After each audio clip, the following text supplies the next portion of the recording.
زبر زیر پیش لگاؤ اور پورے علماء کو جمع کر کے ڈیوٹی لگائی، کافی عرصے کے اندر پورے قرآن پر اعراب لا گئے.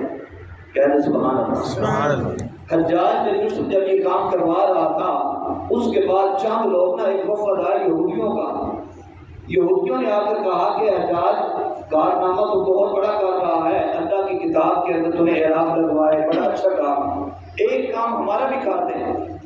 حجاج نے بڑا حیران ہو گئے، تجھے تو یہودی ہو تو اٹھا کیا کام.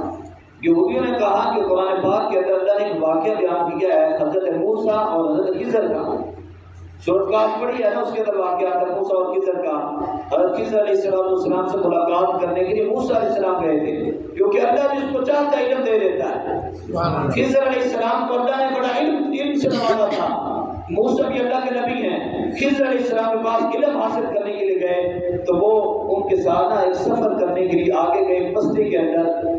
تو اس بستی والوں سے انہوں نے کھانا مانگا تھا. کھانا مانگا کیونکہ مسافر تھے، کے بعد کچھ تھا نہیں. فَأَبَوْا، قرآن یہ کہہ رہا ہے سورۃ کہف، فَأَبَوْا أَن يُضَيِّفُوهُمَا، ان بستی والے کم وقت لوگوں نے انکار کر دیا کہ تمہاری مہمانی کو نہیں کرتے. کھانا دینے سے انکار کر دیا بستی والوں نے. اور وہ کس کی بستی تھی بلا؟ یہودیوں کی. یہودیوں کی بستی نے انکار کر دیا کہ ہم تم دونوں کو کھانا نہیں دیں گے. یہ قرآن کا واقعہ سچا واقعہ ہے. فَأَبَوْا کا معنی انکار کرنا. یہودیوں نے کہا کہ حجاج بن یوسف ہمارا ایک کام کر دے کہ تو کام تو کروا رہا ہے قرآن کے اندر، فَأَبَوْا کی جگہ بات کو ختم کر دے، اس کو اوپر دو نقطے تاں کے لگا دے، فَأَتَوْا کہہ دے، کیونکہ معنی بدل جائے گا. معنی یہ بن جائے گا فَأَتَوْا أَن يُضَيِّفُوهُمَا، کہ ان بستی والوں نے اکرام کیا تھا، مہمانی کی تھی. یہ تبدیلی کروانا چاہتے تھے اللہ کے ڈائریکٹ کتاب کے اندر. حجاج بن یوسف نے کہا یہ مہمان خانہ ہے، یہاں بیٹھو تو میں بھی آتا ہوں. ان کو وہاں 8-10 بندے تھے، وہاں بٹھایا، گھر گیا، تلوار اٹھائی. حجاج بن یوسف نے تلوار اٹھائی اپنی اور اللہ سے کلام ہو گیا، اللہ اگرچہ میں ظالم ہوں، اگرچہ میں بدبخت ہوں، اگرچہ میں جابر اور ظالم ہوں، کتنے لوگوں کو میں نے خون بہایا، لیکن آئے اللہ آج تو مجھ سے یہ کام لے رہا ہے، قرآن کی خدمت لینا چاہتا ہے، اور یہ یہودی مجھے قرآن کے اندر تبدیلی کرنے کا کہہ رہے ہیں. اے اللہ میں اس سے پناہ مانگتا ہوں، مجھے معاف کرنا، میں ایسا کام نہیں کر سکتا. گیا اور کمرے کے اندر تلوار اپنی سب کے ساتھ قلم کر دی. اس طرح اللہ قرآن کی حفاظت کرے گا. قیامت تک قرآن محفوظ ہے.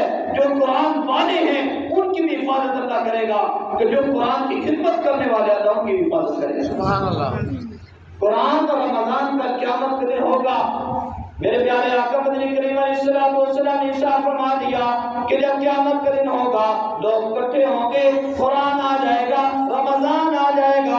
اللہ کو قرآن کہے گا اے اللہ میں بھی بات کرنا چاہتا ہوں. اللہ فرمائے گا قرآن بول کیا کہنا چاہتا ہے، چونکہ قرآن اللہ کی کلام ہے، اللہ کے اندر سے نکلی ہوئی کلام ہے. تو کلام پاک کہے گا کہ اے اللہ جنہوں نے مجھے پڑھا، دنیا کے اندر مجھے یاد کیا، میں ان کی سفارش کرنا چاہتا ہوں، اے اللہ ان کو جنت میں داخل کر دے. اللہ فرمائے گا اے قرآن تیری سفارش قبول ہے. سبحان اللہ. اے قرآن دے جائے تو جنت کے اندر. جنہوں نے دنیا میں تجھے پڑھا، تلاوت کی، تیرا ادب کیا، تجھے پڑھا سیکھا، آج تو ان کی سفارش کر رہا ہے، تو سب کو جنت میں لے جائے.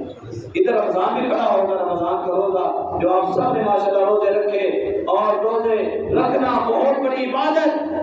روزے کے اندر انسان بھوک پیاس برداشت کرتا ہے. کہہ رہے سبحان اللہ.